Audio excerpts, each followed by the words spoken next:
Guys, हमने पहले BTTH के लेटेस्ट एपिसोड को थोड़ा शॉर्ट में एक्सप्लेन किया था, लेकिन इस वीडियो में हम उसे डिटेल में एक्सप्लेन करेंगे, जिसमें आपको बहुत मजा आएगा। साथ ही इस वीडियो के एंड में हमने अगले एपिसोड के ट्रेलर को भी एक्सप्लेन किया है, तो इस वीडियो को देखकर उसे जरूर से देखिएगा। तो अभी तक की कहानी में हमने देखा कि ट्रेड मार्केट ओपन हो चुका था, जिसके लिए जियान, मास्टर याओ लाओ, पॉइजनस गर्ल और क्वीन मेड्यूसा चारों साथ में जाते हैं, क्योंकि वहीं पर लोटस फ्लेम के मैप का आखिरी पीस मिलेगा।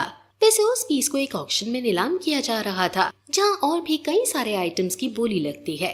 कई लोग उन आइटम्स को खरीदते हैं और उनमें से कुछ आइटम्स जियान भी परचेज करता है। आखिर में जब उस मैप के आखिरी पीस की बारी आती है, तो जियान सबसे ज्यादा बोली लगाता है। वैसे तो जियान और मास्टर याओ लाओ के कंपटीशन में वहाँ कोई नहीं था, लेकिन सिर्फ एक ही ऐसा केबिन था जिसका ओनर इन्हें टक्कर दे रहा था। मतलब कुछ देर तक उसने भी बोली की रकम बढ़ाने की बहुत कोशिश की। हालांकि आखिर में मास्टर याओ लाओ और लेवल 9 की पिल की बोली लगाकर बाजी मार ली और उन्हें वो मैप का आखिरी पीस मिल गया। वैसे उस पीस के साथ साथ जियान, मास्टर याओ लाओ और साथ ही वहाँ ऑक्शन में जितने भी लोग आए थे, उन सभी को बॉडी ट्री की लोकेशन के बारे में भी जानने को मिला, जो कि हेवनली ट्रेजर्स की गिनती में आता है। वैसे उस बॉडी ट्री से ज्यादा इम्पोर्टेंट है अभी यहाँ से बाहर निकलना, क्योंकि उस मैप के आखिरी पीस के लिए उनके पीछे कोई ना कोई जरूर पड़ेगा। ये बात ये भी जानते हैं। अभी इसी के आगे से इस पार्ट की शुरुआत होती है, जहाँ हम देखते हैं कि जियान, मास्टर याओ लाओ, पॉइजनस गर्ल और क्वीन मेड्यूसा वहाँ ट्रेड मार्केट से बाहर आ चुके थे।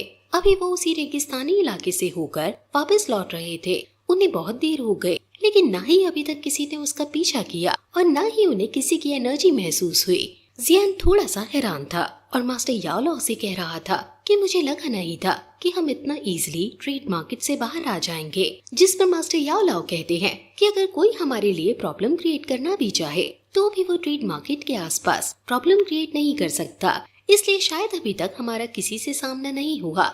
वैसे उनका इतने कहने की ही देर थी कि अचानक से वहाँ आसपास एक एनर्जी फैलती है और उन सभी को कवर कर लेती है। एक तरह से वहाँ एनर्जी बैरियर बन चुका था, जिससे बाहर की तरफ देखना नामुमकिन है।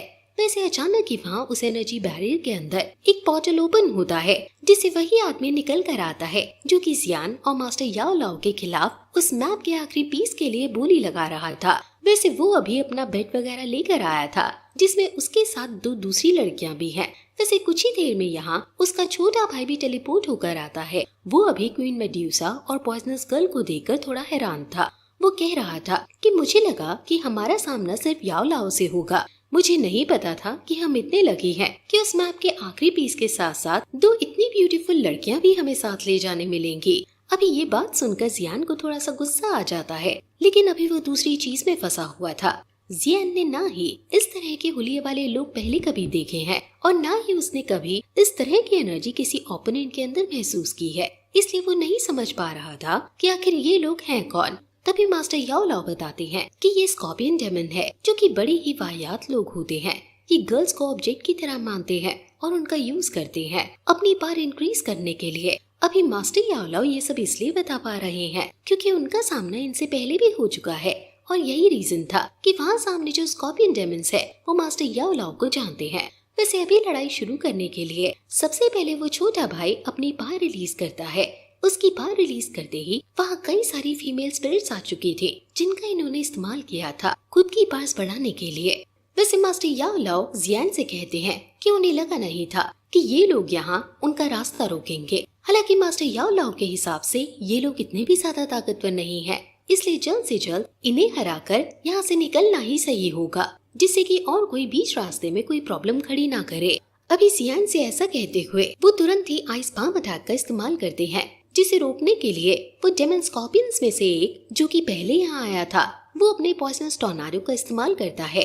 वो सीधा उस आइस पाम अटैक से टकरा गया था। शायद उसने वो अटैक डिस्ट्रॉय कर दिया। वैसे ये चीज तो अभी हमें नहीं दिखाई गई, पर उनके टकराते ही एक धमाका हुआ था, जिसके चलते जियान, क्वीन मेड्यूसा और पॉइजनस गर्ल उस एनर्जी बैरियर से बाहर आ चुके थे।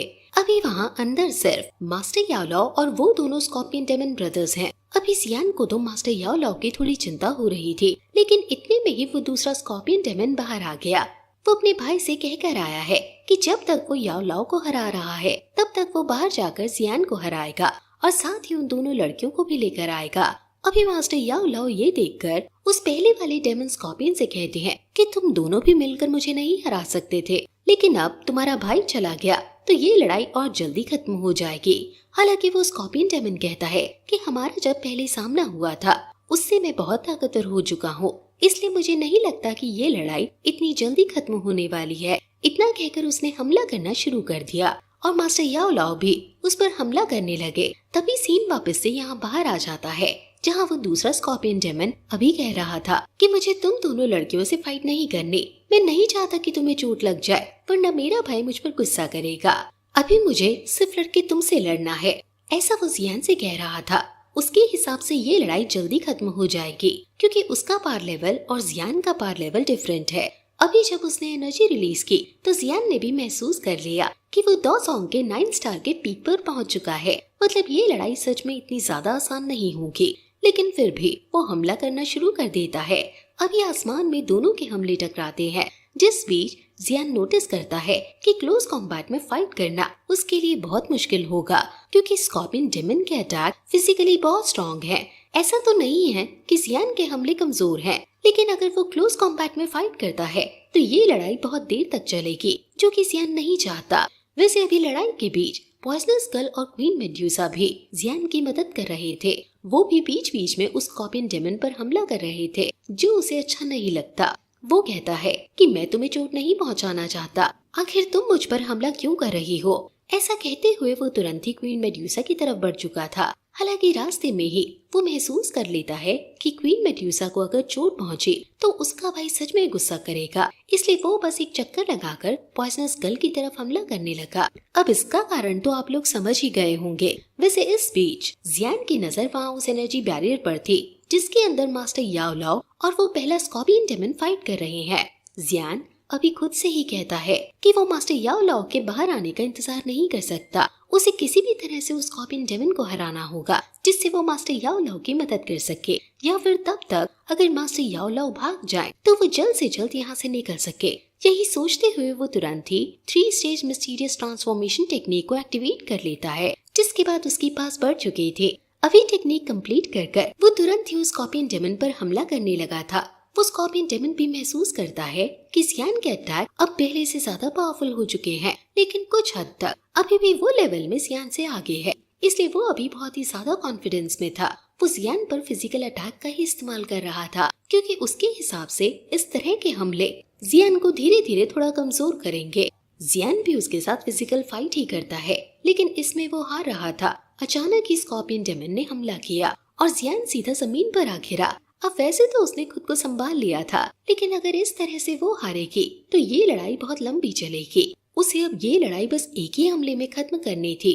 तभी क्वीन मेड्यूसा और पॉइजनस गर्ल वहाँ आती हैं और उससे पूछती हैं कि वो क्या सोच रहा है, जिस पर जियान कहता है कि अब ये लड़ाई खत्म करनी चाहिए, मुझे अपना एक हमला करने के लिए थोड़ा समय चाहिए, तब तक तुम दोनों इसे रोको। वैसे इतने में ही वो स्कॉर्पियन डेमन फिर से उनके नजदीक आ जाता है और कहने लगता है कि आखिर तुम दोनों अभी भी उसका साथ क्यों दे रहे हो। तुमने देख तो लिया कि ये कितना कमजोर है, अगर तुम मेरा साथ दोगी तो मैं तुम्हें और ताकतवर होने में मदद करूंगा।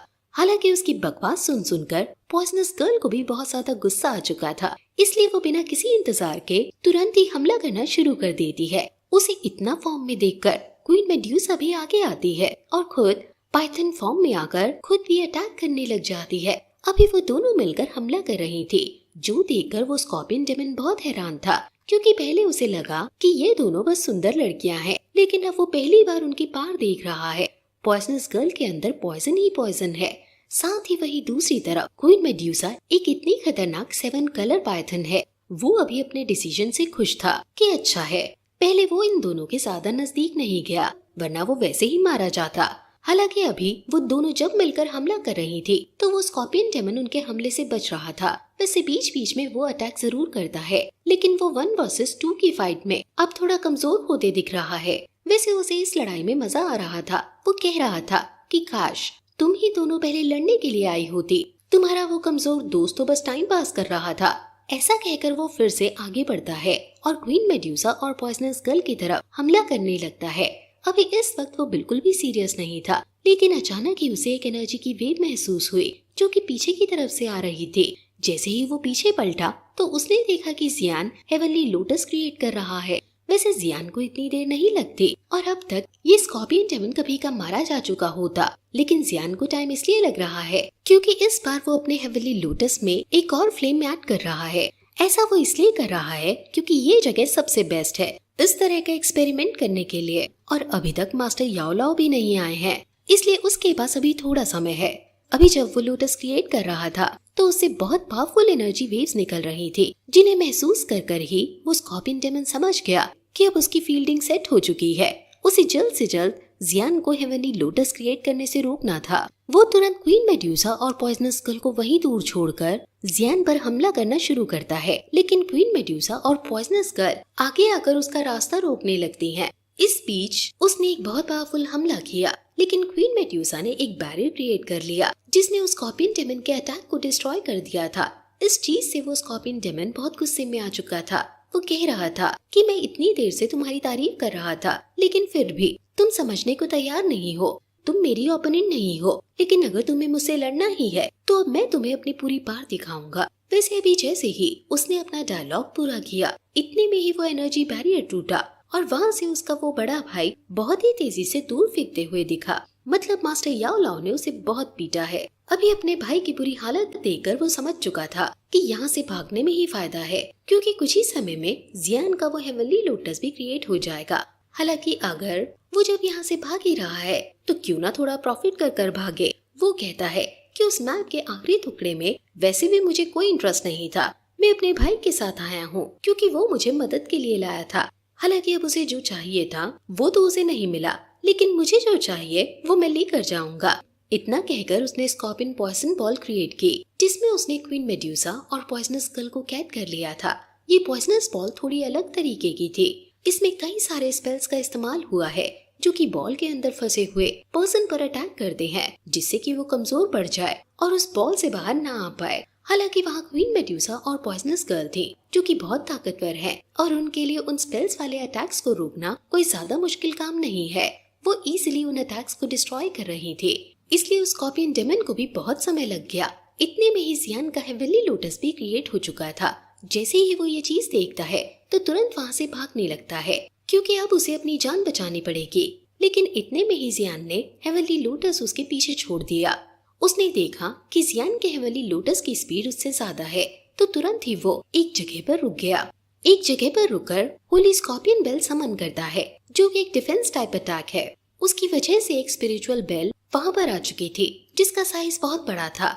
साथ ही वो उस बेल पर भी कई सारे प्रोटेक्शन लेयर्स क्रिएट करता है, जिससे कि हेवनली लोटस की पावर को रोका जा सके। लेकिन हेवनली लोटस जैसे ही उस बेल से टकराया तो उसने एक के बाद एक उन सभी लेयर्स को डिस्ट्रॉय कर दिया।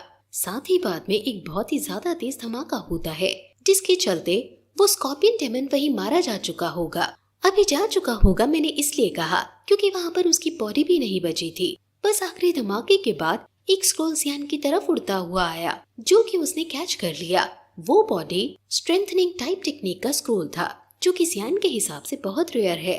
हालांकि उस स्क्रोल में क्या क्या लिखा है ये हमें फ्यूचर में पता चलेगा, क्योंकि तभी मास्टर याओ लाओ वहाँ आ गए थे, जो कि कह रहे थे कि उन्हें यहाँ से निकलना चाहिए इससे पहले कि कोई और प्रॉब्लम क्रिएट करे।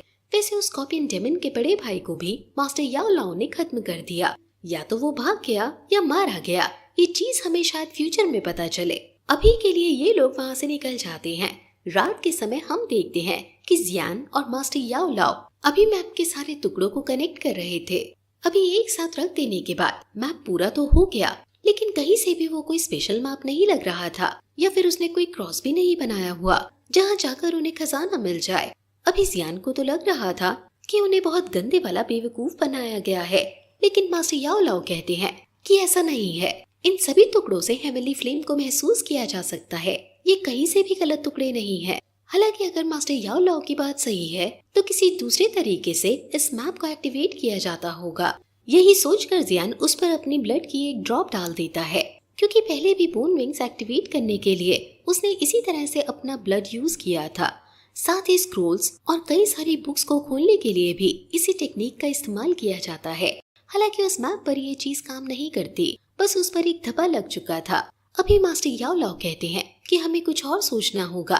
तभी जियान के दिमाग में आता है कि ये एक हेवनली फ्लेम का मैप है जिसे शायद फ्लेम से ही खोला जा सके। इसमें थोड़ा रिस्क तो था, पर उसने अपनी हेवनली फ्लेम का इस्तेमाल किया उस मैप पर। हालांकि कोई भी फायदा नहीं हुआ। वैसे तो देखा जाए तो वो मैप कागज का है, इसलिए हेवनली फ्लेम से वो जल जाना चाहिए था, लेकिन उसने इस हेवनली फ्लेम को रोक दिया और डिस्ट्रॉय कर दिया। मास्टर याओ लाओ कहते हैं कि जरूर इस मैप पर कुछ स्पेल्स का इस्तेमाल किया गया है जो कि इसे फ्लेम से बचा रहा है। वो जियान को ज्यादा फ्लेम से इस्तेमाल करने का कहता है। जियान जब हेवनली फ्लेम्स को बढ़ाता है तो अचानक ही वो मैप ब्रेक कर जाता है और उससे कई सारे स्पेल्स निकल कर आते हैं जो कि असल में टेक्स्ट थे, जिन्हें कुछ स्पेल्स के थ्रू उस मैप के अंदर कैद कर दिया गया था। अभी हेवनली फ्लेम के कारण वो स्पेल टूट गया और ये टेक्स्ट बाहर आया। वैसे तो अभी ये चाइनीज फॉर्म में है और मास्टर याओ लाओ ने भी जो समझाया वो थोड़ा सा डिफिकल्ट है, पर उनके हिसाब से अगर देखें तो उसमें यही बताया गया है कि जब आसमान में 9 तारे एक साथ आ जाएंगे, जो कि उनकी कहानियों के हिसाब से 1000 साल में सिर्फ एक ही बार होता है, तब वो हेवनली फ्लेम यानी कि लोटस फ्लेम सबको नजर आएंगी। साथ ही उस समय पर हेवन एंड अर्थ की एनर्जी भी लगभग पीक पर होगी। अभी इसका मतलब है कि इन्हें करीबन 1000 साल और इंतजार करना है, लेकिन ऐसा नहीं है। मास्टर याओ लाओ बताते हैं कि अगर वो उनकी कैलकुलेशन के हिसाब से सही है तो उन्हें बस 3 साल इंतजार करना है, क्योंकि 3 साल बाद 1000 साल कंप्लीट होने वाले हैं। जियान कहता है कि ये तो अच्छी बात है, वरना उस लोटस फ्लेम को मेरे पोतों के पोतों को ढूंढना पड़ता। वैसे भी ये तो पता चल गया कि वो फ्लेम इन्हें 3 साल बाद मिलेगी। अभी के लिए जियान उस मैप को उठाने लगता है, लेकिन अचानक ही उस मैप से एक एनर्जी निकलकर जियान के माथे से टकराती है और वो बेहोश हो जाता है। मास्टर याओ लाओ उसे अपनी एनर्जी से संभालने की कोशिश करते हैं। इतने में ही क्वीन मेड्यूसा और पॉइजनस गर्ल वहाँ आ गए थे। उन्हें भी अभी जियान की चिंता हो रही थी, पर मास्टर याओ लाओ कहते हैं कि उन्होंने सब कुछ संभाल लिया है। वैसे कुछ ही देर में जियान को होश आता है, तो सबसे पहले मास्टर याओ लाओ उससे पूछते हैं कि आखिर जब वो सबसे पहले मिले थे तब जियान की एज क्या थी। जियान ने आंसर दे दिया कि तब वो 15 साल का था। मास्टर याओ लाओ ने ये क्वेश्चन इसलिए किया क्योंकि उन्हें डर था कि कहीं उस मैप से एंशिएंट सोल ने निकलकर जियान की बॉडी पर कब्जा ना कर लिया हो। जियान बताता है कि उसने सच में ऐसा कुछ महसूस किया था, मतलब उस मैप से सच में एक एंशिएंट सोल निकली थी जो कि उसके मेंटल स्पेस में है, लेकिन ना ही वो मूव कर रही है और ना ही जियान को उससे कुछ खतरा महसूस हो रहा है। मास्टर याओ लाओ कहते हैं कि उसका रहस्य शायद हमें आगे चलकर ही पता चलेगा, पर जहाँ तक वो गलत नहीं है तो वो एंशिएंट सोल जरूर उसी सेंट की है जिसने प्योर लोटस डेमन फ्लेम पर काबू किया था। मतलब जो उस फ्लेम का प्रीवियस ओनर था वो सच में बहुत ही ताकतवर था, लेकिन वो मारा गया। वैसे तो अभी मास्टर याओ लाओ ने उसके मरने की वजह नहीं बताई, लेकिन असल में इसका कारण वही लोटस फ्लेम थी जिसके पीछे जियान जा रहा है, और उस फ्लेम पर वो सेंट पूरी तरह से काबू भी कर चुका था और अभी उसी फ्लेम ने उसकी जान ले ली। अभी के लिए मास्टर याओ लाओ जियान से कहते हैं कि तुम्हें ज्यादा चिंता करने की जरूरत नहीं, क्योंकि उनके हिसाब से वो जो सेंट था वो कोई बड़ा आदमी नहीं था, इसलिए अगर उसका एक सोल का टुकड़ा जियान के मेंटल स्पेस में है जो कि अभी हलचल नहीं कर रहा, तो भी जियान को इससे कोई खतरा नहीं है। जियान कहता है कि अगर ऐसा है तो उसे कोई प्रॉब्लम नहीं। वैसे मास्टर याओ लाओ कहते हैं कि तुम उस फ्लेम के पीछे तो जरूर जा रहे हो, लेकिन ध्यान रखना कि उसे पाना और पाने के बाद संभालना इतना ज्यादा आसान नहीं होगा। तुम अभी कल्टीवेशन के हिसाब से बहुत पीछे हो, उस फ्लेम को संभालना तुम्हारे लिए बहुत ही ज्यादा मुश्किल होगा। जियान कहता है कि अगर मेरी मानो तो सबसे पहले उस पॉटी ट्री को ढूंढना होगा, क्योंकि वही तुम्हारी कल्टीवेशन को ज्यादा स्पीड से इंक्रीज कर पाएगा। जियान पहले भी पॉटी ट्री को ढूंढ चुका है, इसलिए पॉटी ट्री तक पहुंचना इतना ज्यादा मुश्किल नहीं होगा। हालांकि इस चीज में खतरा है, क्योंकि जियान अकेला नहीं है जो कि उस पॉटी ट्री के पीछे जाने वाला है। बहुत से दुश्मन भी वहाँ आएंगे जिनसे जियान का सामना जल्दी होगा। अभी के लिए जियान को इस चीज की प्रिपरेशन करनी होगी। अगले दिन हम देखते हैं कि जियान भी कल्टीवेशन में लगा हुआ था। उसकी बॉडी से बहुत ही पावरफुल एनर्जी निकल रही थी, जो देखकर सभी लोग इकट्ठा हो जाते हैं। वो अभी यही देख रहे थे कि आखिर जियान क्या कर रहा है, लेकिन इतने में ही ये पार्ट यहीं पर खत्म हो गया। वैसे मैंने कहा था कि वीडियो के एंड में नेक्स्ट एपिसोड की प्रीव्यू को भी एक्सप्लेन करेंगे, तो यहाँ से वो प्रीव्यू शुरू होता है। अभी प्रीव्यू की शुरुआत में मास्टर याओ लाओ जियान को अलविदा कह रहे थे, क्योंकि जियान, क्वीन मेड्यूसा, किंग लेन और पॉइजनस गर्ल चारों ही पीस रियलम की तरफ निकलेंगे, क्योंकि वहीं उन्हें वो पॉटी ट्री मिलेगा। वैसे जियान के पास वो सीड है जिससे उसे उसकी लोकेशन का पता चलेगा, लेकिन ये चीज पहले ही कंफर्म हो चुकी है कि वो ट्री बीस्ट रियलम में ही कहीं अपीयर होने वाला है। अभी के लिए मास्टर याओ लाओ उन्हें अलविदा कहते हैं, साथ ही जियान को ख्याल रखने का भी कहते हैं, क्योंकि उनकी इंफॉर्मेशन के हिसाब से वहाँ बहुत से पावरफुल ओपोनेंट जियान का इंतजार कर रहे हैं। अगले दिन में जियान और उसके तीनों दोस्त बीस्ट रियलम की तरफ निकल चुके थे। रास्ते में इन्हें बीस्ट रियलम के बॉर्डर पर एक रेड फॉग दिखाई देता है। वो सोचने लगते हैं कि आखिर ये क्या है। इसी बीच उनकी नजर नीचे पड़े हुए बड़े बीस्ट पर पड़ती है, जिन्हें बहुत बेरहमी से मारा गया है। अभी ऐसी चीज देखकर दूर से यही लगा कि वो जो फॉग है वो जरूर पॉइजनस फॉग है, लेकिन असल में ऐसा नहीं था।